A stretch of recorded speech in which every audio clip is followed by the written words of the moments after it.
Corona एक बार फिर से लोगों को डराने लगा है। एक्सपर्ट्स ने अब एक ऐसी बात कोविड को लेकर कह दी है जिससे चिंता बढ़ गई है।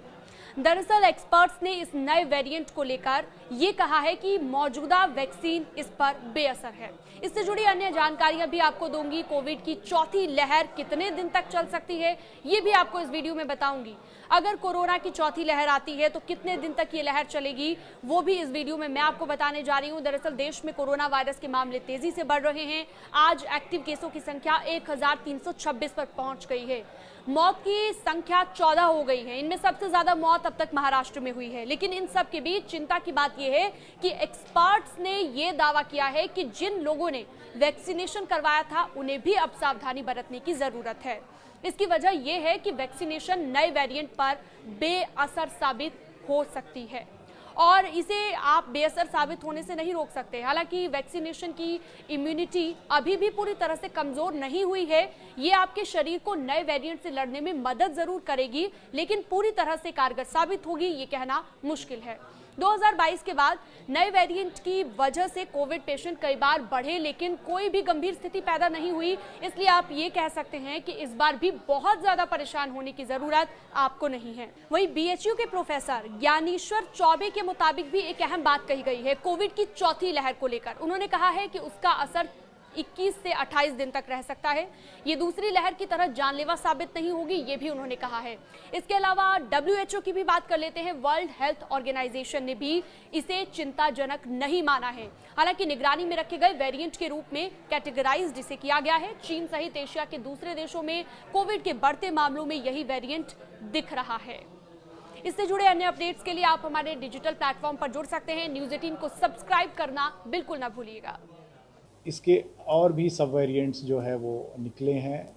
इसमें एक ख़ास चीज़ ये देखने को मिल रही है कि इनकी इन्फेक्टिविटी जो है 150% हायर है अपने पुराने वेरिएंट से, और ये ओमिक्रॉन का ही एक सब वेरिएंट है। तो ओमिक्रॉन के साथ एक पॉजिटिव चीज़ ये है कि ये हमारे अपर रेस्पिरेटरी ट्रैक्ट में इन्फेक्शन करता है, और इसको इन्फेक्शन होने से लोगों की सीवियरिटी कंपैरेटिवली अदर वेरिएंट्स के साथ अगर हम देखें, डेल्टा और बीटा के साथ, तो ये कम होती है, जैसा कि हम लोगों ने थर्ड वेव में इंडिया में देखा भी था। तो इस वेरिएंट के वजह से एक तरीके से सीवियरिटी हम ऑलरेडी देख चुके हैं। और चौथी चीज़ इसके साथ बहुत पॉजिटिव है कि इसका सबसे पहले आउटब्रेक जो है सिंगापुर में हुआ था। सिंगापुर की लगातार जो मॉनिटरिंग कर रहे हैं हम लोग, उसमें ये देख रहे हैं कि केसेस जो है वो लगभग इस वीक या नेक्स्ट वीक तक अपने पीक पे पहुंच जाएंगे और उसके बाद फिर ये ड्रॉप करने लगेगा। आप वहाँ अगर सीवियरिटी देखें तो लोग बिना मास्क के घूम रहे हैं, कोई बहुत सीरियस केस नहीं है। हाँ, कुछ लोग जो कि ऑलरेडी हॉस्पिटल में थे, जिनको कोई ना कोई बीमारी थी, या वो लोग जो बहुत ज़्यादा एज के हैं, उनको सीरियस इशू है। अदरवाइज़ और लोगों को कोई समस्या नहीं है। तो सिमिलर केसेस जो है वो यहाँ भी उम्मीद है। अब भारत में जो अभी तक सीक्वेंसिंग हुई है उसमें JN1 जो है वो लगभग 53% सैंपल्स में पाया गया है।